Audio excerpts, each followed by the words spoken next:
Hello everyone, welcome to the biology session. आज के इस सेशन के अंदर हम बात करने वाले हैं हमारे बहुत ही इंपॉर्टेंट टॉपिक के बारे में, जिसका नाम है सेल। अब वैसे तो ऐसा नहीं है कि सेल हमने पहले कभी नहीं पढ़ा, सेल हमने पढ़ा है। सेल को हम एनसीईआरटी के अंदर भी करते हैं। सेल को हमने देखा है कि cell is called as the basic unit of life. अगर मैं इस सेल की जर्नी की बात करूं तो अगर मैं कहूं कि आपने सेल की जो डेफिनेशंस हैं वो कई अलग अलग जगह देखी होंगी, राइट। अलग अलग डेफिनेशंस देखी है। जैसे अगर हम बात करें एलिमेंट्री एजुकेशन की, तो एलिमेंट्री एजुकेशन में हम सेल की डेफिनेशन कैसे पढ़ते हैं? Cell is called as the basic unit of life, right. और फिर जब आप 11th 12th में जाते हैं तो आप वहां पढ़ते हैं कि cell is called as the structural and functional unit of life. दोनों में क्या है डिफरेंस? क्या है कि पहले आप उसकी एक जनरल जो है जेनरिक जो आप स्टेटमेंट बोलते हैं, पहले हम उसको वो समझते हैं। उसके बाद फिर हम देखते हैं कि स्ट्रक्चरल और फंक्शनल यूनिट का मतलब क्या होता है। So I welcome everybody to the class. आज जो हमारा सेशन है उसमें आप अगर सेल को देखते हैं कि सेल बेसिकली है किसका, तो that is the part of your biology. तो जब आप बायोलॉजी की बात करते हो या जैसे भी आप इसको प्रोनाउंस करते हैं बायोलॉजी, इसमें हम बेसिकली क्या देख रहे हैं? इसके अंदर हम देख रहे हैं कि सेल कहां कहां पर रिस्पॉन्सिबल है। एक ऑर्गेनिज्म जो पूरा बनता है उसमें cell is the one and cell is responsible. तो पहले हम बायोलॉजी को समझते हैं, ठीक है। उसके बाद will move towards the cell. किसी भी टॉपिक को अगर आपको करना है तो पहले आपको उसकी फाउंडेशन कंक्रीट करनी है, अपना जो बेस है वो स्ट्रॉन्ग करना है। उसके बाद ही आप किसी बड़ी चीज के ऊपर मूव कर सकते हैं। किसी भी टॉपिक को अगर आप कर रहे हैं तो पहले उसको जनरल लेमन टर्म में समझें, उसके बाद उसकी टेक्निकल टर्म्स जो उसके अंदर यूज होती है उसको समझें। उसके बाद आप उसको जितना मर्जी एडवांस ले जाओ, उस टॉपिक को आप जितना एडवांस लेके जाना चाहते हैं आप लेके जा सकते हैं। क्योंकि जब आप उसको एडवांस लेवल पर लेकर जाओगे तो आपको उसकी बेसिक चीजें समझ आएगी, आप उसे उन चीजों से रिलेट कर पाओगे, राइट। तो कोई भी चीज पे अगर आपको मूव करना है तो एकदम से जंप बिल्कुल नहीं करना है। हमें पहले देखना है कि चीजें कहां से स्टार्ट हुई हैं, क्या उसका लिंक है, उसके बाद ही हम उसकी तरफ आगे मूव करेंगे, राइट। तो पहले समझते हैं कि व्हाट इज बायोलॉजी। अगर मैं आपसे पूछूं कि बायोलॉजी क्या है तो आप क्या कहेंगे? आप कहेंगे कि बायोलॉजी जो है it is the study of living organisms, right. ऐसे ही बोलते हैं कि अगर मैं आपसे कहूं कि बायोलॉजी क्या है तो आप क्या कहोगे? आप कहोगे कि जी बायोलॉजी जो है it is the study of living organisms, right. तो ठीक है, बायो का मतलब होता है living and logy means to study. Logy means to study मतलब आप क्या कर रहे हैं? जीवित वस्तुओं को यानी कि लिविंग ऑर्गेनिजम्स को पढ़ रहे हैं, ठीक है। अब आपने देखा होगा, आप कोई भी सब्जेक्ट उठा के देख लीजिए। जैसे आप कोई भी स्ट्रीम पकड़ते हैं उसमें आप सबसे पहले यही देखते हैं ना कि डेफिनेशन क्या है, बायोलॉजी किसको कहते हैं, लिविंग क्या है, नॉन लिविंग क्या है। तो अगर मैं आपसे पूछूं कि what is the basic difference between living and non living, हम इसमें लिविंग क्यों पढ़ रहे हैं और इसमें जो लिविंग वर्ड यूज हुआ है उस लिविंग का मतलब क्या है? लिविंग का मतलब हुआ कि कोई भी चीज जो अलाइव है। तो जब हम लिविंग की डेफिनेशन पढ़ते हैं तो हम उसमें क्या बोलते हैं? Anything that can respire is called as living organism, है ना। ठीक है, लेकिन जब हम किसी सब्जेक्ट को पढ़ रहे हैं तो हमें उसको थोड़ा और डीप करना पड़ेगा, हमें इसे थोड़ी और डेप्थ में इसकी नॉलेज जो है वो गेन करनी पड़ेगी। तो यहां पर हम डिफरेंस देखेंगे आपका लिविंग और नॉन लिविंग के बीच में। तो लिविंग को हम करेंगे किसके साथ? नॉन लिविंग ऑर्गेनिजम्स के साथ, कि नॉन लिविंग थिंग्स या लिविंग थिंग्स बेसिकली होती क्या है। अब अगर मैं आपसे पूछूं कि who is the father of biology, तो आप कहेंगे कि फादर का जो नाम है दैट इज योर एरिस्टोटल, है ना। एरिस्टोटल आपके बायोलॉजी के फादर है। उसके बाद आपकी बायोलॉजी के अंदर दो चीजें हैं, बायोलॉजी में आप दो चीजें मेजरली पढ़ते हैं, that is your plants and your animals, है ना। मेजर है, प्लांट्स और एनिमल्स को पढ़ते हैं। इसकी जो ब्रांच है वो आगे हमने दो चीजों में डिवाइड की है। तो प्लांट्स की स्टडी को हम कहते हैं बॉटनी एंड एनिमल्स की स्टडी को हम कहते हैं जूलॉजी या जूलॉजी, जैसे भी आप लोगों को कंफर्टेबल लगता है। तो हम जो है हम किसकी तरफ जा रहे हैं? हम जा रहे हैं बॉटनी की तरफ, यानी हमें इसके अंदर क्या पढ़ना है? हमें पढ़ना है प्लांट्स को। हो सकता है कि आपको मुश्किल लगे, आपको लगे कि बॉटनी बहुत मुश्किल होती है, बट ट्रस्ट मी, मैंने हमेशा अपने हर सेशन के अंदर ये चीज कही है कि जो बॉटनी है वो कंपैरेटिवली इजी है, क्योंकि इसके अंदर हम फैमिलीज को पढ़ते हैं, क्योंकि हमें इसके अंदर प्लांट्स के स्ट्रक्चर को पढ़ना होता है, तो हमें ऐसा लगता है कि थोड़ा सा डिफिकल्ट है क्योंकि ये हमारी बॉडी से रिलेट नहीं करता है। जबकि जोलॉजी जो है उसमें क्या है, ह्यूमन फिजियोलॉजी है, तो आपको कंपैरेटिवली इजी लगता है कि डाइजेस्टिव सिस्टम है, सर्कुलेटरी सिस्टम है, तो वो शायद आसान होगा, पर ऐसा नहीं है। प्लांट्स भी उतने ही इजी हैं जितने एनिमल्स, मुश्किल भी वो उतने ही है जितनी आपकी जोलॉजी। डिपेंड करता है कि आप अपने कॉन्सेप्ट्स को किस तरीके से परसू करते हैं। तो हमारा जो डे वन से चीजें रहती हैं वो ऐसी रहती है कि हमें डे वन से अपनी चीजों को क्लेरिफाई करना है। कहीं पर डाउट आए आपको पूछना है कि ये डाउट है, यहां समझ नहीं आ रहा है, ये वाली लाइन समझ नहीं आई है, या आपने कभी कोई ऐसा क्वेश्चन काउंटर किया है जो आपको लगता है कि हाँ जी ये इंपॉर्टेंट है और मेरे प्रीवियस ईयर क्वेश्चन में आया है, तो भी आप मुझसे पूछ सकते हैं। तो all is about and the session is all about the interaction. आपको इंटरैक्ट करना है, आपको मुझसे बात करनी है, आपको मुझसे पूछना है, ताकि मुझे पता चले कि आप कहां पर जाकर आपको लगता है कि कॉन्सेप्ट यहां पर आपका वीक हो रहा है या आप उस कॉन्सेप्ट से आउट ऑफ दी ट्रैक जा रहे हैं, सो दैट हम हमेशा सही पाथ पर रहे और हमारी जो प्रेपरेशन है वो बहुत अच्छी हो कि जब एग्जाम आए तो हम पैनिक ना हो औरों की तरह कि ठीक है चाहे 10 दिन बाद एग्जाम आ जाए, चाहे 15 दिन बाद आ जाए, जब तैयारी हो जाती है उसके बाद एग्जाम कभी भी आए, you will be able to solve each and every question of the exam. ठीक है, इतना तो बिलीव है आप पर भी और अपने पे भी कि हम इन चीजों को तो बहुत अच्छे से कर लेंगे, राइट। तो प्लांट्स के जो आपके फादर है, यानी जो बॉटनी के फादर है, he is called as Theophrastus. Theophrastus को कहा जाता है फादर ऑफ बॉटनी, और जोलॉजी के फादर को कहा जाता है एरिस्टोटल, है ना, ये इनके मेन है, थियोफ्रेस्टस एंड योर एरिस्टोटल। तो लिविंग और नॉन लिविंग पे अब फोकस करते हैं। तो ये बायोलॉजी की दो ब्रांचेस होगी, बॉटनी जोलॉजी। हम बॉटनी परसू करने वाले हैं, बॉटनी के बारे में पढ़ेंगे, प्लांट्स को डिटेल में करेंगे, प्लांट्स के स्ट्रक्चर्स को करेंगे। इसके बाद हम करेंगे यहाँ पर लिविंग और नॉन लिविंग के बीच में डिफरेंस। तो आपको लग सकता है कि बहुत ही सिंपल है, क्या ही होता है लिविंग और नॉन लिविंग। ठीक है, तो living and your non living organism. अगर मैं आपसे पूछूं कि लिविंग और नॉन लिविंग में डिफरेंस क्या है, तो हो सकता है कि आप थोड़ा सा ऐसे सोचें कि जैसे हमने पहले कहा कि रिस्पायर जो करते हैं वो लिविंग है, जो नहीं करते वो नॉन लिविंग है। थोड़ा सा और एडवांस कर लेते हैं।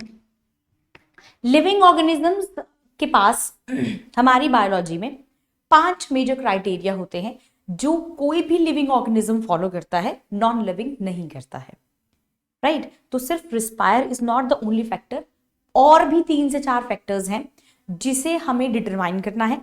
और जब आप इस डिफरेंस को करेंगे, आपको अपनी बॉटनी का, अपनी सब्जेक्ट का मैक्सिमम सिलेबस यही पता चल जाएगा कि आपको इसके अंदर मेजर चीजें क्या करनी है, और उसी में से आपको आपका एग्जाम आता है। जैसे सबसे पहले बात करते हैं लिविंग ऑर्गेनिजम्स के अंदर ग्रोथ। जो ग्रोथ फैक्टर है वो आपके लिविंग ऑर्गेनिजम्स एक्सप्रेस करते हैं, नॉन लिविंग नहीं करते हैं। मतलब कि ग्रोथ किस कंटेक्स्ट में आप कह रहे हैं, ग्रोथ की बात करते हैं हम नंबर ऑफ सेल्स में। तो हम क्या पढ़ते हैं यहाँ पर, सेल जो होता है वो अपने आप को ग्रो करता है with the help of a process called as cell division, right. हम क्या करते हैं, सेल डिवीजन करते हैं। सेल अपने आप को डिवाइड करता है, मतलब मल्टीप्लाई करता है। एक सेल से आपके 2 सेल निकलते हैं and it keeps on multiplying, और उससे क्या होता है, आपका सेल जो है वो ग्रो करता है।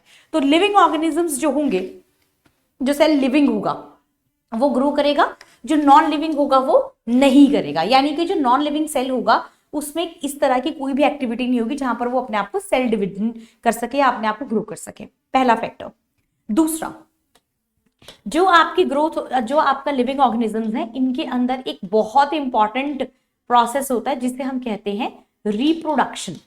रिप्रोडक्शन का मतलब क्या होता है, the ability to reproduce themselves, है ना, अपने आप को। री मीन्स अगेन, प्रोड्यूस मतलब प्रोड्यूस करना, दोबारा से प्रोड्यूस करने की कैपेसिटी लिविंग ऑर्गेनिजम्स के पास होती है, नॉन लिविंग के पास नहीं होती है। तो लिविंग विल शो और एक्सप्रेस द रिप्रोडक्शन, जबकि नॉन लिविंग नहीं करेंगे।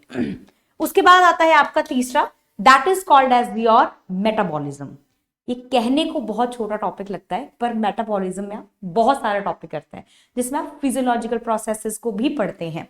That is called as metabolism.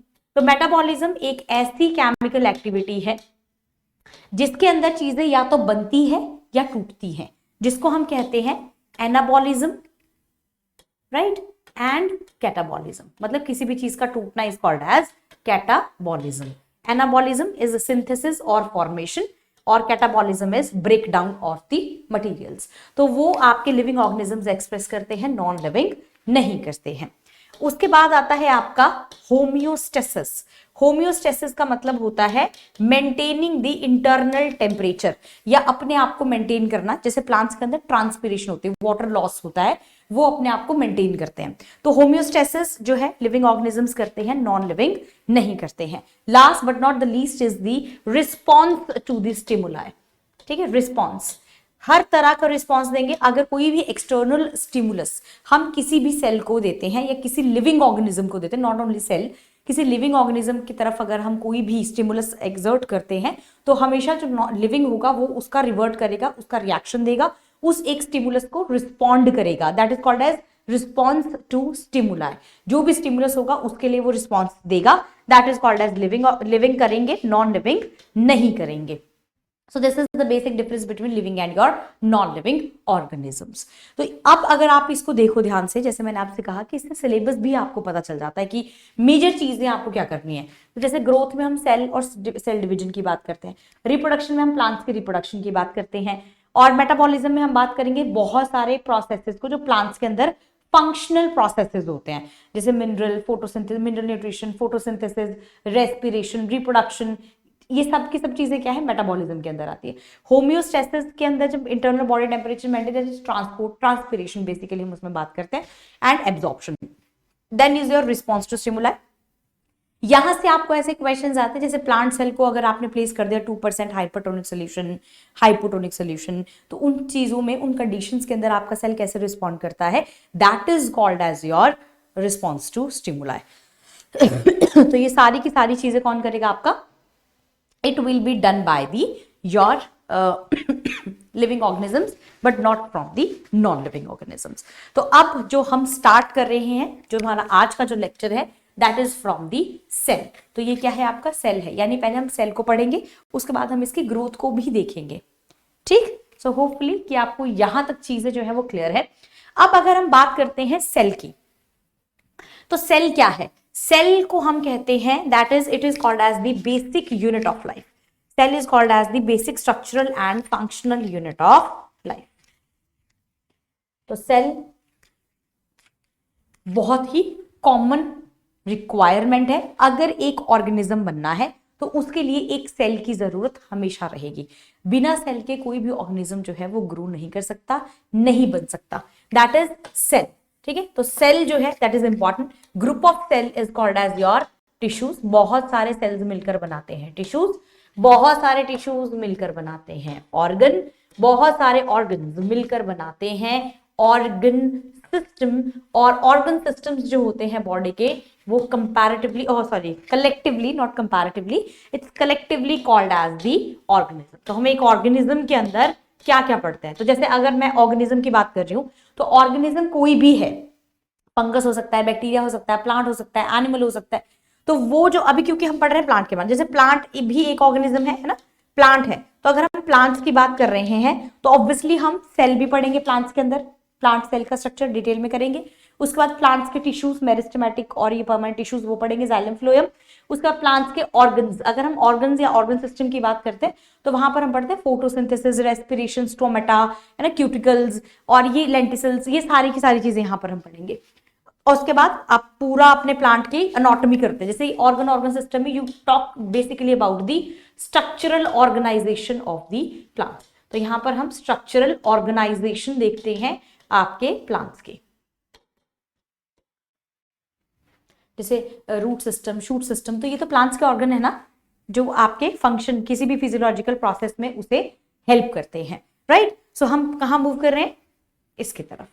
तो सेल क्या है, बेसिक यूनिट ऑफ लाइफ है। बेसिक का मतलब क्या है कि आपका जो सेल है इट्स वेरी कॉमन, बहुत ही कॉमन है, बहुत ही इंपॉर्टेंट है, फंडामेंटल है, इसके बिना आपका कोई भी ऑर्गेनिज्म जो है वो सरवाइव नहीं कर सकता।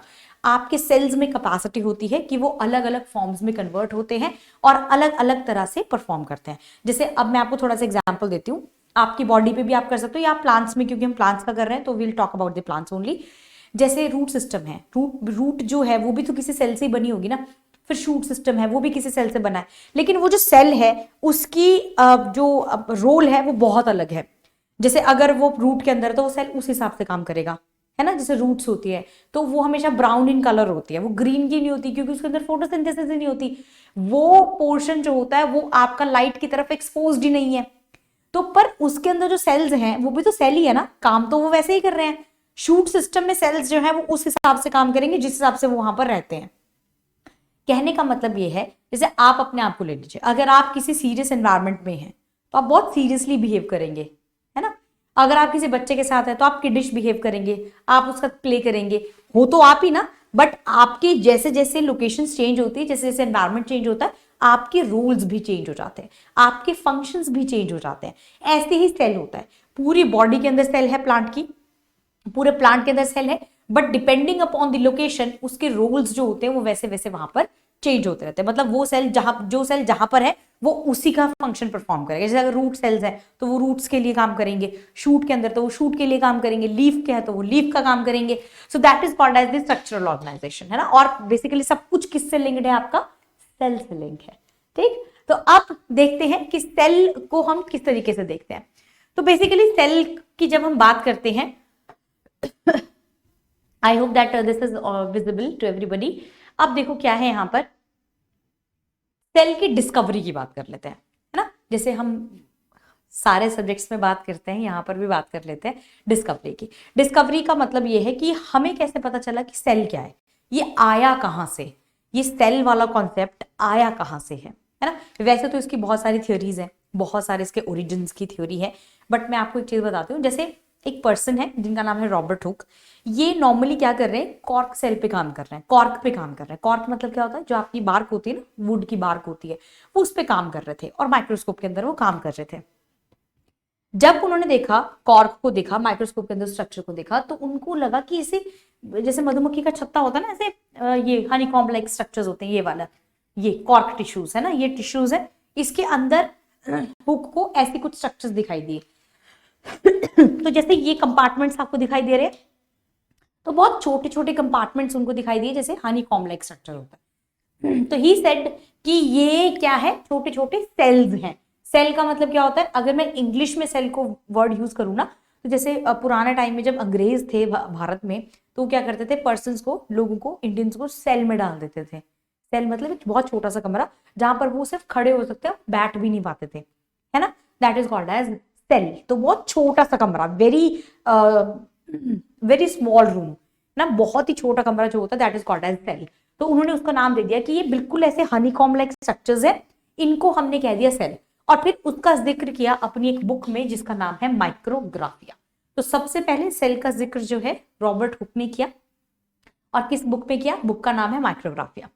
अब यहां पर आपको क्या याद रखना है, यहां पर आपको ये याद रखना है कि जो रॉबर्ट हुक है उन्होंने कौन से सेल के ऊपर काम किया है, it was the dead cell.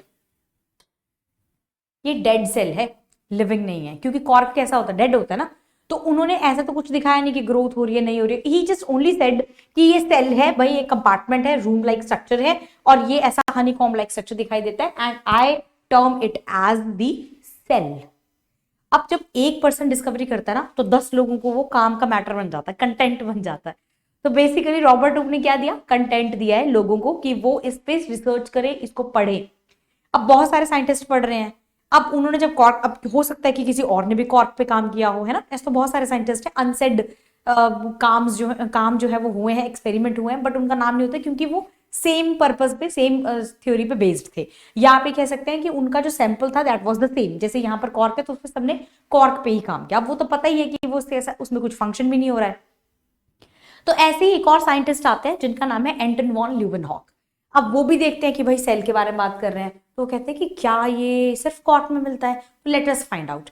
तो अब क्या होता है, एंटन वॉन ल्यूवेनहॉक आते हैं, वो कहते हैं कि सेल होता है but they can be living as well.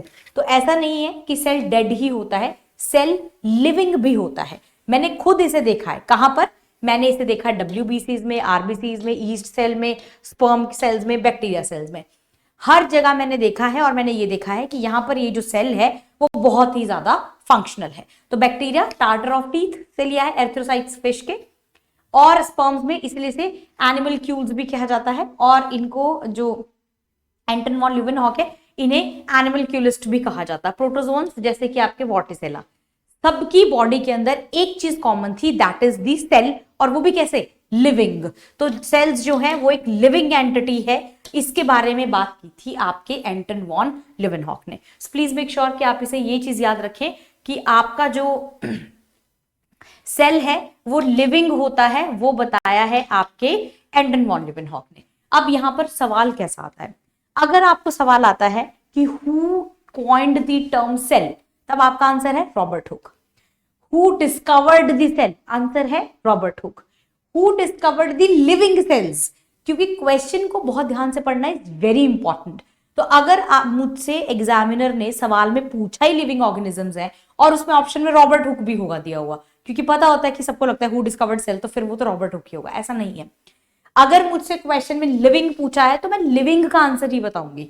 और लिविंग का आंसर क्या है? That is your Anton von Leeuwenhoek. तो ये याद रखिएगा, ये आपके लिए इंपॉर्टेंट है, राइट। उसके बाद रॉबर्ट ब्राउन आते हैं। फिर जैसे अब बहुत सारे साइंटिस्ट हैं, अब उनको तो काम मिल गया, ठीक है। तो अब सेल के अदर एंटिटीज, अब सेल को अंदर से एनालाइज किया जा रहा है कि बाहर से तो पता चल गया सेल है, अब अंदर देखते हैं इसके क्या है। तो रॉबर्ट ब्राउन आते हैं, वो कहते हैं सेल के अंदर न्यूक्लियस प्रेजेंट होता है। प्रेजेंस ऑफ न्यूक्लियस कहां से फाइंड आउट किया? Root cells of orchid, plant cell से। तो यानी जो न्यूक्लियस का ओरिजिन है, डिस्कवरी है, वो कहां से हुई है? प्लांट सेल से ओरिजिनेट के, मतलब कि उसकी ओरिजिनेट नहीं, डिस्कवरी। ओरिजिनेट का मतलब होता है कहां से वो उत्पन्न हुआ है। उत्पन्न तो वो हर जगह से ही हुआ है। तो न्यूक्लियस नहीं है, मतलब कि उसको हम उत्पत्ति नहीं कहते, उसकी ओरिजिन नहीं कहते। टॉक अबाउट द डिस्कवरी कि सबसे पहले न्यूक्लियस को कहां देखा गया? तो वो देखा गया था प्लांट सेल्स के अंदर। ऑर्किड जो आपका प्लांट है उसके अंदर, उसके सेल जो है, ऑर्किड का सेल होता है, उसके अंदर उन्होंने देखा कि न्यूक्लियस भी प्रेजेंट होता है।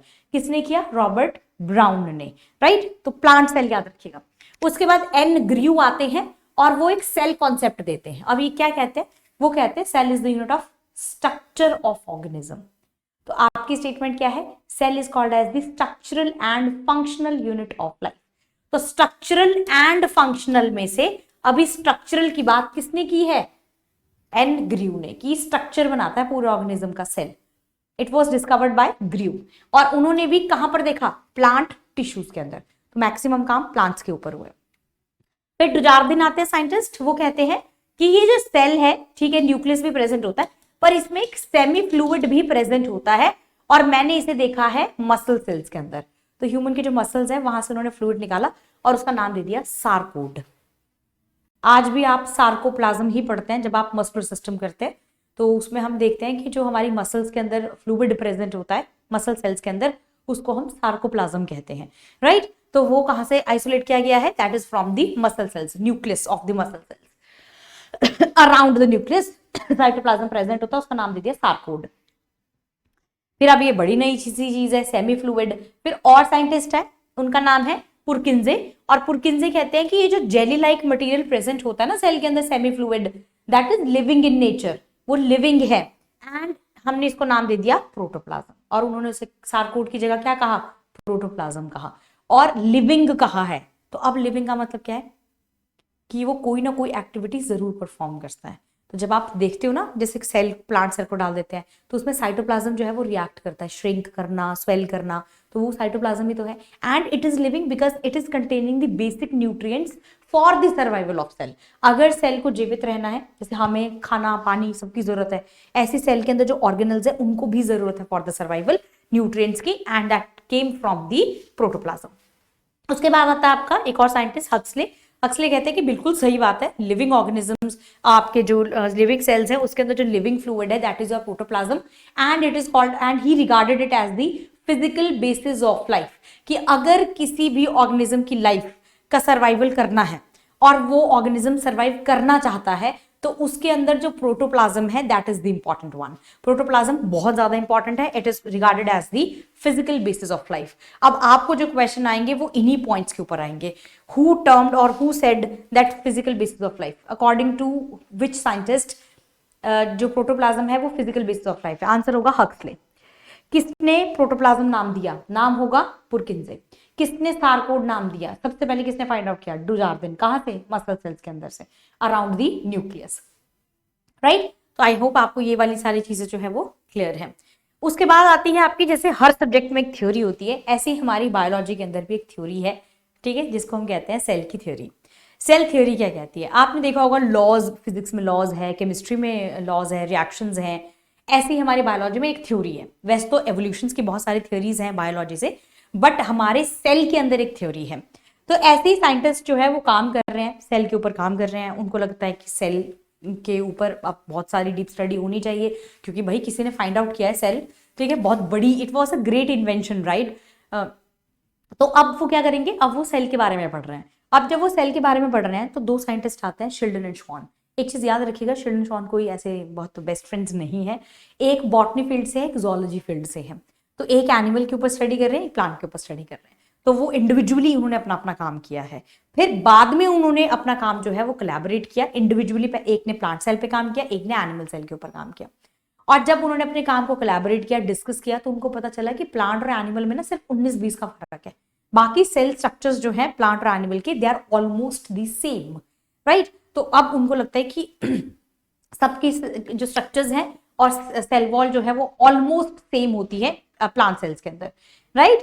तो अब हम बात करते हैं यहाँ पर आपके जूलॉजिस्ट श्वान, वो एनिमल सेल पे काम कर रहे हैं। तो उन्होंने कंक्लूड किया था कि दोनों के अंदर जो ऑर्गेनाइजेशन है मोर और लेस इज सिमिलर। तो एक पोस्टुलेट बनाते हैं जिसका नाम है सेल हाइपोथेसिस। यहां पर वो क्या कहते हैं? वो ये कहते हैं कि all living organisms are made up of cells. तो वो कहते हैं कि मैंने प्लांट के ऊपर स्टडी किया, इसने एनिमल के ऊपर स्टडी किया है, और दोनों से ये चीज समझ आती है कि दोनों जो है, जितने भी लिविंग ऑर्गेनिजम्स हैं अभी तक, वो सब के सब आपके किससे बने होते हैं? सेल से बनते हैं। तो भाई सारे एग्री कर जाते हैं, बहुत सही, हाँ बिल्कुल सही, ठीक है, कि हाँ ठीक है, लिविंग सेल्स, जितने भी लिविंग सेल्स होते हैं या लिविंग ऑर्गेनिजम्स होते हैं, ठीक है, लिविंग ऑर्गेनिजम्स जो है they are made up of cells, वो सबके सब सेल से बने। सारे कहते हैं बिल्कुल सही, बहुत अच्छी बात है, हाँ हाँ हम भी एग्री करते हैं, क्योंकि सबने पढ़ा होगा, ठीक है। तो उसके बाद आप ऐसी ही चीजों को याद रख सकते हैं। अगर आप बहुत ज्यादा स्ट्रेस ले लेंगे कि भाई पढ़ना है पढ़ना है पढ़ना है, पेपर निकालना है, आपके दिमाग में बैक एंड पे वही चलता रहेगा, और जो अच्छी चीजें हैं या जो पढ़ना है वो कभी याद नहीं रहता, क्योंकि आपकी दिमाग की जो मेमोरी है ना, कैसेट है, वो उससे फिल हो जाती है कि मुझे पढ़ना है, मुझे पढ़ना है, मुझे पढ़ना है, मुझे। तो इस लेक्चर को या कोई भी लेक्चर को जब आप देखें तो कभी भी ये मत सोचें कि ये आपके लिए मैंडेटरी इसलिए है क्योंकि आपको एग्जाम क्वालिफाई करना है। इंटरेस्ट के साथ पढ़िए। गॉसिप स्टोरीज है ना, गॉसिप तो हमें सबको ही अच्छी लगती है। तो आप ऐसे समझ सकते हैं कि दो लोगों ने जब काम किया होगा तो कैसी चीजें रही। जब उन्होंने काम किया तो उन्होंने बोला सभा बैठ जाओ, ठीक है, एक मीटिंग होगी, मीटिंग में हम बताएंगे कि हमने क्या फाइंड आउट किया है। तो वो बेसिकली वो बता रहे हैं। तो बहुत सारे साइंटिस्ट बैठे हैं, चिल्ड्रन श्वान आते हैं, अब वो कहते हैं कि पहली तो सारे स्टेटमेंट कहते हैं, वो कहते हैं बिल्कुल सही, बहुत अच्छी स्टेटमेंट, हम अग्री करते हैं। उसके बाद सेल्स जो है वो एक हेरिडिटरी मटेरियल कंटेन करता है जिसमें न्यूक्लियस है, जेनेटिक मटेरियल है। तो सारे एग्री करते हैं, ठीक है जी, बिल्कुल सही, ओके फाइन। उसके बाद वो कहते हैं new cells are formed in novo. वो कहते हैं कि नए सेल्स जो होते हैं ना, पहले एक सेल होगा, वो ग्रो करेगा, फिर वो मर जाएगा, फिर दोबारा नया सेल बनेगा। इस पे थोड़ा ऑब्जेक्शन करते हैं, साइंटिस्ट उठते हैं जिनका नाम है रुडोल्फ वर्चो। रुडोल्फ वर्चो कहते हैं कि this is the wrong statement. ये जो स्टेटमेंट है, इसमें स्टेटमेंट में आएगा आपका answer, that is every cell originates from the pre existing one. वो कहते हैं ऐसा नहीं है कि एक सेल पहले मर जाता है फिर दोबारा नया सेल आता है, ऐसा बिल्कुल नहीं है। Every cell originates from the pre existing one, मतलब एक सेल होता है उससे आपका नया सेल बनता है। Every cell originates from the pre existing one. तो कोई भी सेल जो है वो ऐसे नहीं मरता है, पहले एक सेल से नए सेल बनते हैं, ठीक है, और नए नए सेल जैसे बनते रहते हैं, दोबारा दोबारा नहीं बनते। डिनोवो का मतलब होता है दोबारा दोबारा रिप्रोड्यूस होना, अगेन बनना। तो यहाँ पर रुडोल्फ वर्चो की स्टेटमेंट को सबने अप्रूव किया और इनकी स्टेटमेंट को यहाँ पर नलिफाई कर दिया गया। तो ये स्टेटमेंट नहीं सही नहीं है, रुडोल्फ वर्चो वाली स्टेटमेंट सही है। Every cell originates from the pre existing one, जिसे हम कहते हैं ओमनिस सेलुला ए सेलुला। फिर वो कहते हैं cells are physiological units of life. जितने भी प्रोसेसेस होते हैं physiological, digestive system, circulatory system, plants के अंदर फोटोसिंथेसिस, हर एक फिजियोलॉजिकल प्रोसेस के अंदर, ऑर्गेनिजम्स के अंदर सेल्स जो होते हैं वो रिस्पॉन्सिबल होता है। हर एक सेल अपना फंक्शन परफॉर्म करता है, उसके बाद ही उसका पूरा का पूरा फंक्शन जो है वो बनता है। ठीक है, हर एक सेल इंडिपेंडेंटली अपनी वाइटलिटी को मेंटेन करेगा, और सेल जो है उसके पास प्रोटोप्लाज्म होता है जो कि लिविंग होता है, इसे हम फिजिकल बेसिस ऑफ लाइफ भी कहते हैं। ठीक है, तो ये आपकी क्या है, सेल की थ्योरीज है। तो ये एक्सेप्शंस हैं कि सेल थ्योरी कहाँ नहीं होती, वायरसेस, क्योंकि they are not made up of cells, right. तो ये क्वेश्चन आता, वायरस में वो सेल थ्योरी को एक्सप्लेन नहीं कर पाए क्योंकि वायरस की बॉडी ए सेलुलर है, सेल से तो बनी नहीं होती है। फिर बैक्टीरिया, ब्लू ग्रीन एल्गी, क्योंकि वो प्रोकैरियोट्स हैं, उनके पास जो है न्यूक्लियस नहीं होता, तो आप इस थ्योरी को कैसे एक्सप्लेन करेंगे, बट ऐसा नहीं है, इस पे एक्सप्लेन हो जाता है। फंगस के अंदर हाइफे जो बनते हैं वहां पर भी आपकी सेल थ्योरी जो है वो अनएक्सप्लेन्ड है। इन कंडीशंस के अंदर वो साइंटिस्ट ये नहीं बता पाए कि सेल किस तरीके से काम करता है। अब तो बता पाए, पर हिस्टोरिकली जब हम बैकग्राउंड देखते हैं तो उसके अंदर वो उसको नहीं बता पाए थे, राइट। अब हम इसके बाद करेंगे इसके अंदर आपका एक और टॉपिक, जैसे यहां पर ये वाली चीज हो गई आपकी, जहां पर हमारी एक्सेप्शंस जो है वो दिखाई दी है। अब हम इसके अंदर आपका बात करेंगे एक और topic, that is your functional reasons. अब ये क्या होता है, functional reasons of a cell का मतलब क्या है? इसका मतलब सिंपल है कि आपका जो सेल है उसके अंदर चीजें कैसी होती है, फंक्शन होती है।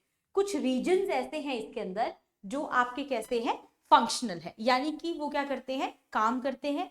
और अगर वो फंक्शनल ना हो तो सेल का फंक्शनल होना थोड़ा सा मुश्किल हो जाता है।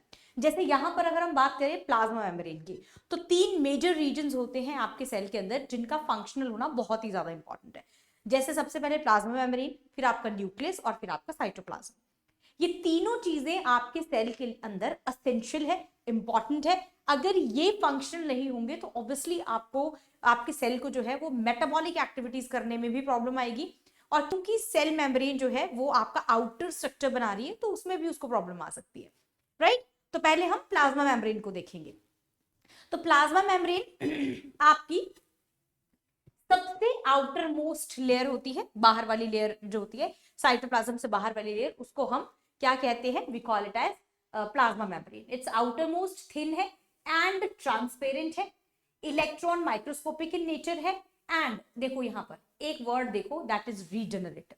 यानी अगर प्लाज्मा मेम्ब्रेन का स्ट्रक्चर कहीं डैमेज हो जाए या इसके स्ट्रक्चर में कहीं पे कोई भी प्रॉब्लम आ जाए तो it is regenerative in nature, दोबारा से हम इसे रिपेयर कर सकते हैं, दोबारा से हम इसके स्ट्रक्चर को जो है वो रिक्रिएट कर सकते हैं, और इसमें आपकी जो सेल ऑर्गेनल्स है वो डेफिनेटली हेल्प करती है। इसके बाद है it's nature, that is your semi permeable membrane. तो जो हमारी आपकी प्लाज्मा मेम्ब्रेन होती है, जिसको आप सेल मेम्ब्रेन भी कहते हैं, it is basically semi permeable in nature. Semi permeable in nature का मतलब क्या है कि सिलेक्टिवली परमिएबल है। सेमी परमिएबल का मतलब है it is selective in nature. Selective in nature का मतलब कि ये कुछ न्यूट्रिएंट्स को अपने अंदर एंट्री देगा और कुछ को नहीं देगा, that is called as your selective permeable या सेलेक्टिवली परमिएबल।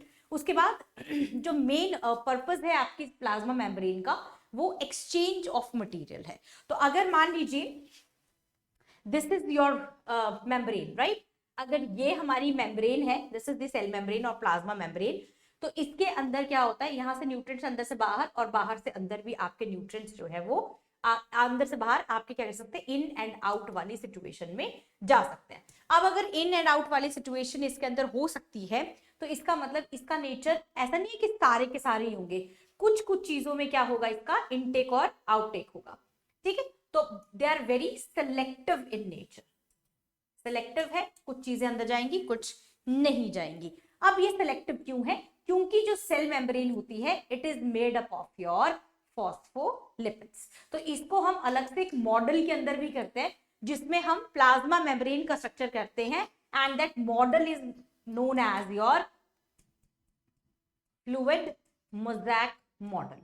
तो इस मॉडल को ना हम अलग से करते हैं, this is the another topic. जब हम सेल करते हैं, जैसे आगे जाएंगे हम इसके अंदर आपका फ्लूइड मोज़ेक मॉडल करेंगे, जिसके अंदर हम देखेंगे कि जो हमारी प्लाज्मा मेम्ब्रेन लेयर होती है इट इज बायलिपिड लेयर, ठीक है। तो एक ऐसी लेयर है, बायलिपिड है, और प्लस इसके पास क्या है, प्रोटीन्स है, ठीक है, प्रोटीन्स से भी बनी होती है, plus it is also containing the carbohydrates,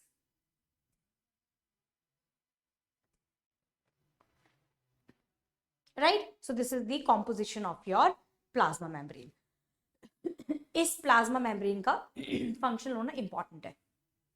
cell के अंदर ये फंक्शनल होती है और यही से आपके न्यूट्रिएंट्स जो है वो साइटोप्लाज्म के अंदर एंटर करता है। आपको इस टॉपिक से बहुत ज्यादा क्वेश्चंस आते हैं। ये किससे बनी है, कहां पर प्रेजेंट होते हैं, क्या क्या फीचर्स हैं इसके, वो सारी की सारी इसमें आपको मिल जाएगा ये, राइट। अब एक नोट है आपका यहां पर, दैट इज कि प्लांट्स के अंदर प्लाज्मा मेम्ब्रेन से भी बाहर एक लेयर होती है जिसको हम कहते हैं सेल वॉल। अब मैं ना आपको इसका बहुत ही सिंपल से एग्जांपल बताती हूँ, इसको थोड़ा अच्छे वे में करने की कोशिश करते हैं, ठीक है। अच्छे वे में कैसे करेंगे इसको, लेट अस टॉक अबाउट कि ये प्लाज्मा मेम्ब्रेन का ओरिजिन कैसे हुआ। जैसे जब आप 5 किंगडम क्लासिफिकेशन हम पढ़ते हैं हमारी, तो उसके अंदर हम क्या देखते हैं कि 5 किंगडम क्लासिफिकेशन के अंदर आपके 5 किंगडम्स आते हैं।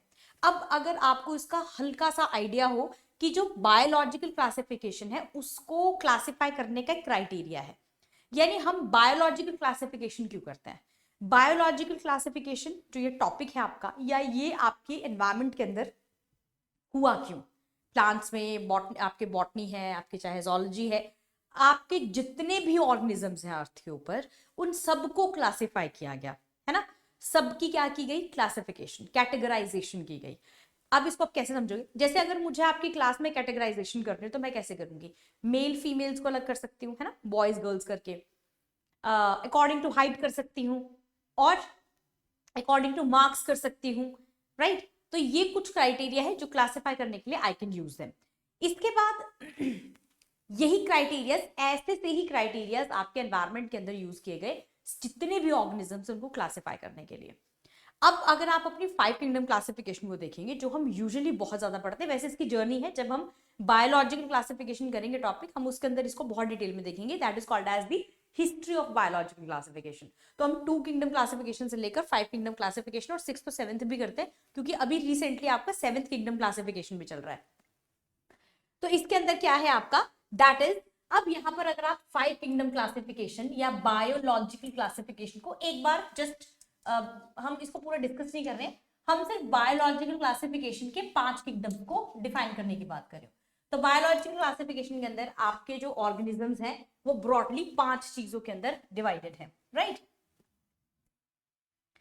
पहला है किंगडम मोनेरा, फिर आता है आपका प्रोटिस्टा, फिर है आपका फंजाई, फिर है आपका plantae, and then your animalia. यही है आपके 5 किंगडम्स, ठीक है। अब अगर आप इन किंगडम्स को बहुत ध्यान से देखोगे, एक ही फीचर को लेना ताकि हम उसमें कंपेयर कर सके। अब अगर आप किंगडम मोनेरा को देखो, पहले इसके एग्जांपल्स कर लेते हैं, तब आपको और ज्यादा क्लियर हो जाएगा। जैसे अगर मैं किंगडम मोनेरा की बात करूं तो इसके अंदर आते हैं आपके बैक्टीरिया, है ना। फिर प्रोटिस्टा के अंदर आते हैं आपके एक्वाटिक ऑर्गेनिजम्स, यानी कि पानी में रहने वाले ऑर्गेनिजम्स, मीट, प्लांट और एनिमल्स। फंजाई के अंदर ऑब्वियसली आपकी जितनी भी फंगस है वो आप फंजाई के अंदर पढ़ते हो। प्लांटे के अंदर आप ऑल प्लांट्स एक्सेप्ट दी प्रोटिस्टा, जो प्रोटिस्टा के अंदर आ गए हैं। एंड एनिमल्स के अंदर you talk about all the animals. अब ये क्या है, ये आपके हैं बायोलॉजिकल क्लासिफिकेशन के एग्जाम्पल्स। अब हम इसके अंदर क्या करेंगे, अगर आप इसके अंदर ध्यान से चीजों को देखें तो आपको क्या दिखेगा, सेल वॉल एक ऐसा फीचर है जो आपको किंगडम मोनेरा के अंदर प्रेजेंट मिलेगा, प्रोटिस्टा में भी प्रेजेंट मिलेगा, है ना, यहां भी प्रेजेंट, फंगस में भी प्रेजेंट मिलेगा, प्लांट्स के अंदर भी प्रेजेंट मिलेगा, लेकिन एनिमल्स के अंदर इट्स एब्सेंट। ऐसे ही होता है। चलिए, अब आपकी जो पीछे स्टेटमेंट थी वो ये कहती है कि आपकी प्लाज्मा मेम्ब्रेन से बाहर एक और लेयर होती है जिसको हम सेल वॉल कहते हैं, है ना। तो अब ऐसा करते हैं, पहले आउटर लेयर का स्ट्रक्चर ही देख लेते हैं। और इसको बताने का रीजन क्या है, जब भी हम इसको स्टार्ट करेंगे, जैसे हम बैक्टीरिया, अगर आप बैक्टीरिया के अंदर सेल को देखेंगे, सो this is the cytoplasm, right. ये एक आपकी सेल मेम्ब्रेन, प्लाज्मा मेम्ब्रेन है। इससे बाहर एक और लेयर होती है जिसको सेल वॉल कहते हैं, और उससे बाहर एक और लेयर होती है जिसको हम ग्लाइकोकैलिक्स कहते हैं, ठीक है। तो दिस इज द ग्लाइकोकैलिक्स, सबसे बाहर वाली लेयर जो बैक्टीरिया को अटैचमेंट में हेल्प करती है होस्ट के साथ। This is your cell wall, और सबसे अंदर वाली लेयर को हम कहते हैं प्लाज्मा मेम्ब्रेन। फिर जैसे जैसे एनवायरमेंट होता गया, बिकॉज दे आर इमूवेबल, तो इनकी सेल वॉल जो है that is rigid. Cell wall और सेल मेम्ब्रेन के बीच में डिफरेंस होता है, ठीक है। आप मुझे बताएंगे कि what is the major difference between cell wall and the cell membrane. तो आपको कमेंट करना है और आपको बताना है कि सेल वॉल और सेल मेम्ब्रेन के बीच में आपके हिसाब से क्या डिफरेंस होता है, जो मेजर डिफरेंस है, जिससे आप दोनों के दोनों स्ट्रक्चर्स को एक दूसरे से डिफरेंशिएट कर सकते हैं। उसके बाद यहां पर भी ऑर्गेनिजम्स आए, तो जब ऑर्गेनिजम्स आए, एनवायरमेंट चेंज हुआ, कुछ कुछ एनिमल्स जो है वो मूव करने लग गए, तो उनके पास सिर्फ क्या बचा, cell wall and plasma membrane.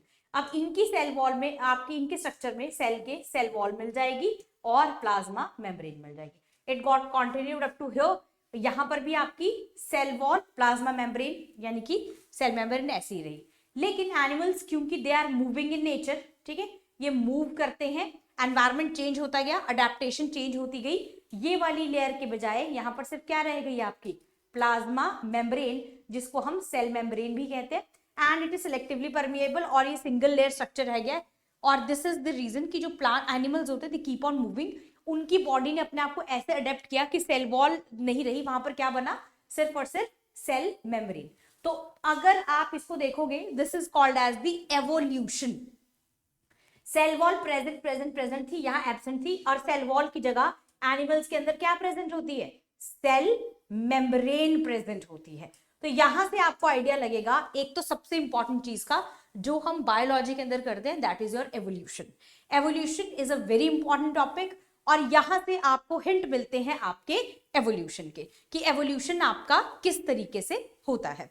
तो ये है आपका। अब देखो, जो आपको स्टेटमेंट दी गई है ना कि प्लांट्स के अंदर क्या होता है, प्लांट्स के अंदर प्लाज्मा मेम्ब्रेन से बाहर भी एक और लेयर होती है जिसको हम सेल वॉल कहते हैं। प्लांट्स डू नॉट मूव, इसलिए सेल वॉल है। तो सेल वॉल और सेल मेम्ब्रेन के बीच में डिफरेंस आपको मुझे बताना है। जब आप बता दोगे उसके बाद मैं डेफिनेटली बता दूंगी। तो आप, प्लांट्स आपके लिए इंपॉर्टेंट है, ठीक है, आप बॉटनी कर रहे हैं, आपके लिए ये वाला सेक्शन वैसे भी बहुत ज्यादा इंपॉर्टेंट है, राइट। तो ये आपका प्लाज्मा मेम्ब्रेन का स्ट्रक्चर है, और इसलिए प्लाज्मा मेम्ब्रेन जो है वो आपकी रेलेवेंट भी है। नेक्स्ट इंपॉर्टेंट जो रेलेवेंट है हमारा यहां पर topic, that is your cytoplasm. दूसरा ऐसा रीजन जो आपके सेल के अंदर इंपॉर्टेंट है, जिसका फंक्शनल होना बहुत ही ज्यादा इंपॉर्टेंट है, दैट इज योर साइटोप्लाज्म। अब क्यों इंपॉर्टेंट है, क्योंकि साइटोप्लाज्म आपका amorphous kind of a structure है, पहला स्टेटमेंट। दूसरा, होमोजीनस है, एक जैसा कोलॉइडल ग्राउंड सब्सटेंस है। ये आपका किसी पेपर में पीवाईक्यू भी है, और ऐसे क्वेश्चंस आपको आते हैं, and this is your most expected question as well. आपको पूछते हैं जो साइटोप्लाज्म है वो ग्रैन्युलर है, कोलॉइडल है, क्रिस्टल क्लियर है, ऐसा कुछ पूछा जाता है। तो आपको वहां पर चूज करना है कि it's a colloidal ground substance. अब ये आपका प्लाज्मा मेम्ब्रेन और न्यूक्लियस के बीच में प्रेजेंट होता है। अब ये साइटोप्लाज्म में के अंदर आपकी कौन कौन सी फंक्शनिंग होती है, तो साइटोप्लाज्म के अंदर आपकी बायोसिंथेटिक सीट है ये, यानी कि बायोसिंथेसिस का मतलब होता है जिसके अंदर आपके लिविंग मॉलिक्यूल्स की जो फॉर्मेशन होती है, यानी कि प्रोटीन सिंथेसिस होती है, and it is catabolic in nature, यानी रेस्पिरेशन। कैटाबॉलिज्म का मतलब क्या होता है, कैटाबॉलिज्म का मतलब होता है ब्रेक डाउन। तो किसी भी चीज, एनाबॉलिज्म, कैटाबॉलिज्म। यूजुअली हमारा जो साइटोप्लाज्म है इसके अंदर क्या होता है, मेटाबॉलिज्म होता है।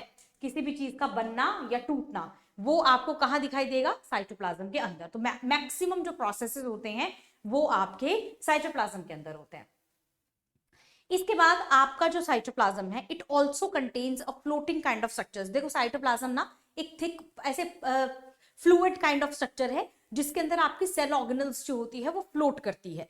अब ये जो सेल ऑर्गेनल्स है ये फ्लोट कैसे करती है, जैसे वो एक फ्लूइड है ना, जैसे आप मान लो पानी है जैसे एक, उसमें क्या होगा, जैसे वो आपकी जितनी भी ऑर्गेनल्स है फ्लोट करते हैं और अपना फंक्शन परफॉर्म करती है। यूजुअली साइटोप्लाज्म के पास दो स्ट्रक्चर्स होते हैं, cell organelle and cell inclusions.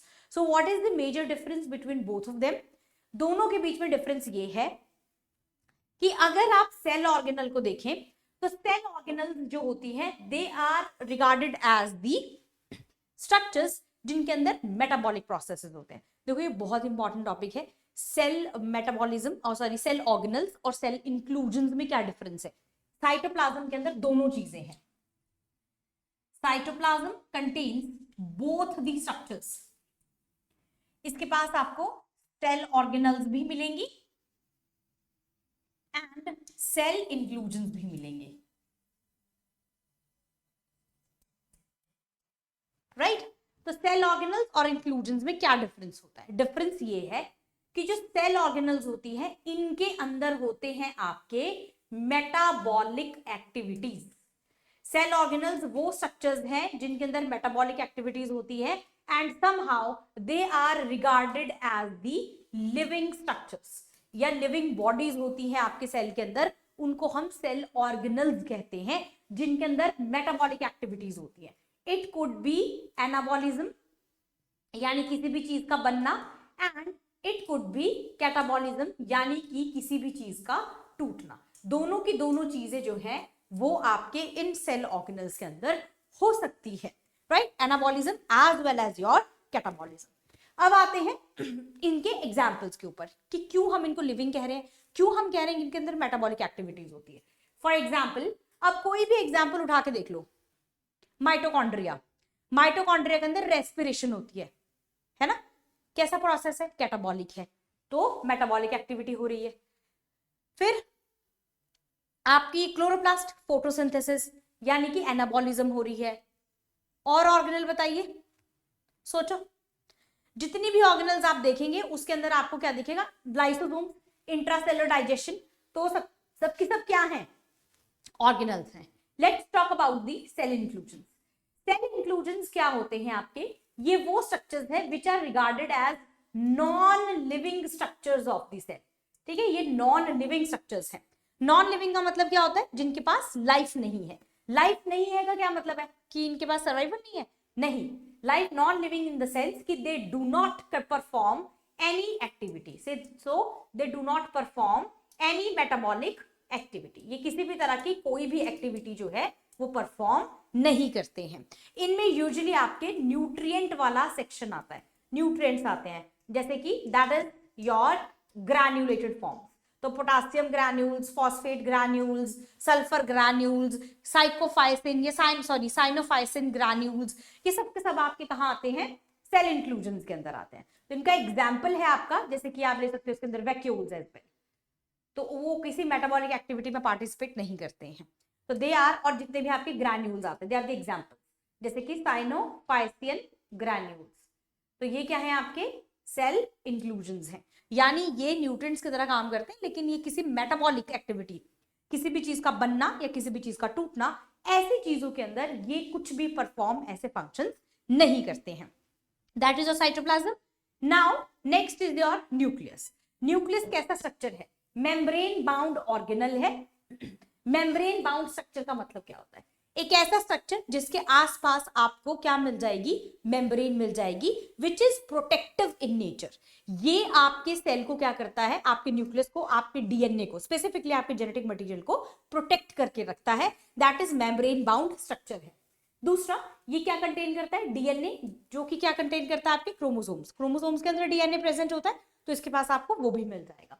फिर इसको कहते हैं it controls all the cellular activities, इसलिए इसे डायरेक्टर ऑफ द सेल भी कहा जाता है। और डीएनए की जो स्मॉलेस्ट यूनिट है उसे जीन्स कहा जाता है, जिनके अंदर क्या होता है? आपका हेरिडिटरी यूनिट्स है और वेरिएशन की यूनिट भी आपके जीन्स को ही कहते हैं। ठीक, तो इनके बेस पर आपके दो तरह के सेल्स होते हैं। इसी न्यूक्लियस के बेस पर ही आपके दो तरह के सेल्स है, prokaryotic cell and your eukaryotic cell. ठीक, तो प्रोकैरियोटिक सेल और यूकैरियोटिक सेल को अगर आपको करना है तो आपको इसमें डिफरेंस ऐसे सच कुछ भी चीज क्रैम करने की जरूरत नहीं है। अगर हम यहाँ पर सेल के टाइप्स की बात करें, देखो प्रोकैरियोटिक सेल, यूकैरियोटिक सेल सब लोग फेमिलियर होते हैं, बट मैं आपको आज एक चीज बताती हूँ, आपने बहुत बार पढ़ा होगा बट मे भी आपने इस तरीके से इसको कभी सोचा नहीं होगा, या हो सकता है किसी ने सोचा भी हो, कोई it's not a big deal, but still we will discuss it. Prokaryotes और यूकैरियोट्स को अगर आप ध्यान से देखेंगे तो आप यहां पर देखो, दोनों के बीच में एक वर्ड कॉमन है जिसको हम कहते हैं कैरियो, और यहां पर भी देखोगे कैरियो है। बायोलॉजी में कैरियो का मतलब होता है न्यूक्लियस। Cairo means nucleus. और अभी हमने वैसे भी पढ़ा कि न्यूक्लियस के बेस पर जब हम दो सेल्स को डिवाइड करते हैं तो वो प्रोकैरियोटिक और यूकैरियोटिक है। इसका मतलब ये हुआ प्रोकैरियोटिक वो सेल्स हैं जो न्यूक्लियस से पहले वाले हैं, यानी ये आपका प्रिमिटिव सेल है, और यू का मतलब एडवांस होता है, तो ये सेल कैसा है? आपका एडवांस सेल है या एडवांस्ड सेल है। इसके अंदर हर चीज आपको एडवांस मिलेगी और उसके अंदर हर चीज आपको प्रिमिटिव यानी कि पुरानी मिलेगी। तो इसके पास यूजुअली जो न्यूक्लियस होता है वो एब्सेंट होता है, न्यूक्लियस इज एब्सेंट यहां पर, बट यहां पर न्यूक्लियस जो होता है वो प्रेजेंट होता है, क्योंकि न्यूक्लियस के बेस पर ही है ना, एक जगह एब्सेंट है और एक जगह प्रेजेंट है। तो अगर प्रोकैरियोट्स के अंदर न्यूक्लियस एब्सेंट है तो क्या जेनेटिक मटेरियल नहीं होता है? बिल्कुल होता है, बट वेल ऑर्गेनाइज्ड न्यूक्लियस नहीं। आप ये नहीं कह सकते कि उनके पास जेनेटिक मटेरियल नहीं होता है, जेनेटिक मटेरियल होता है, बट एक स्ट्रक्चर जिसको हम न्यूक्लियस कह रहे हैं, जितने हमारे जेनेटिक मटेरियल को प्रोटेक्ट करके रखा है वो उसके पास नहीं होता है। तो इसके पास न्यूक्लियस की जगह एक स्ट्रक्चर होता है जिसे हम कहते हैं न्यूक्लियोइड, ठीक है, या फिर हम इसे कहते हैं जीनोफोर, इसके स्ट्रक्चर को हम जेनेटिक मटेरियल को। और आपको कई कई जगह मिल जाएगा इंसिपिएंट न्यूक्लियस, ये आपको आपके प्रोकैरियोट्स के अंदर मिल जाएगा। और यहां पर आपके पास प्रॉपर वेल ऑर्गेनाइज्ड न्यूक्लियस जो है वो यहां पर मिल जाएगा। तो जो न्यूक्लियस है it's your well organized. So this is your eukaryotes. इसी के बेस पर हम दोनों के स्ट्रक्चर्स को फिर आगे डिफाइन करते हैं, क्योंकि प्रोकैरियोटिक स्ट्रक्चर जो है इसमें प्रोकैरियोटिक, अगर कहीं भी आपको प्रोकैरियोट आ जाए ना तो इसका सीधा सीधा मतलब है कि ये आपसे बैक्टीरिया की बात कर रहा है, बिना सोचे समझे। आप मतलब बहुत ज्यादा कॉन्सेप्ट लगाने की जरूरत नहीं है, प्रोकैरियोट का मतलब ही बैक्टीरिया होता है, ठीक। और यूकैरियोट्स के अंदर तो बहुत सारे आपके प्रोटिस्टा है, फंगस है, प्लांट्स है, एनिमल्स है, तो यहां पर आपको स्पेसिफिक होना पड़ेगा। लेकिन प्रोकैरियोट्स के अंदर हमें स्पेसिफिक होने की जरूरत नहीं है, हमारे पास हर चीज जो है वो वेल ऑर्गेनाइज्ड है, और हम फिर इसको इसी तरीके से देखेंगे, राइट। तो ये आपका क्या है, प्रोकैरियोट बैक्टीरिया है। फिर अब क्या करेंगे हम पहले प्रोकैरियोटिक सेल को पढ़ेंगे इन डिटेल, और फिर यूकैरियोटिक सेल को पढ़ेंगे इन डिटेल, राइट। सो आज के लिए इतना ही इस लेक्चर के लिए, जहां पर हमने सेल को देखा, सेल थ्योरी को देखा, डिफरेंट फंक्शनल रीजंस हमने सेल के देखे हैं, फिर हमने उनको डिफाइन किया, हमने प्लाज्मा मेम्ब्रेन और इनके सेल वॉल का जो है वो प्रेजेंस एब्सेंस की बात की है, वो देखा है। फिर हमने इसके अंदर क्या देखा है, आपके दो तरह के सेल्स है, प्रोकैरियोटिक एंड यूकैरियोटिक सेल। इनके अंदर अदर डिफरेंसेस भी हैं, बट हम उनको कैसे करते हैं, इन डिटेल करते हैं। पहले जो है next lecture will be your prokaryotic cell के ऊपर, जहां पर हम प्रोकैरियोटिक सेल को डिटेल में करेंगे। डिटेल मींस डिटेल का मतलब है इसका एक एक कैरेक्टर उठाकर देखेंगे, इसके अंदर एक एक जो आपकी ऑर्गेनल है, एक एक जो इसका ट्रेट है या जो इसके पार्ट्स हैं, कॉन्स्टिट्यूएंट मटेरियल्स हैं, उन सबको हम एक एक करके देखेंगे, डिफाइन करेंगे इन डिटेल, और उसके बाद हम यूकैरियोटिक सेल की तरफ मूव करेंगे, राइट। सो आई होप कि आपको जो है वो लेक्चर समझ आया होगा। अगर कोई भी डाउट हो तो you can ask in the comment box, आप कमेंट बॉक्स में जो है वो लिख सकते हैं, बट आपको मुझे रिप्लाई भी करना है कि सेल मेम्ब्रेन और सेल वॉल में मेजर डिफरेंस क्या होता है, ठीक। तो मुझे जरूर बताइएगा। नेक्स्ट सेशन में I am gonna discuss about the correct answer. So आज के लिए इतना ही, बाकी हम करेंगे नेक्स्ट सेशन के अंदर। Till then thank you, have a nice day, bye bye.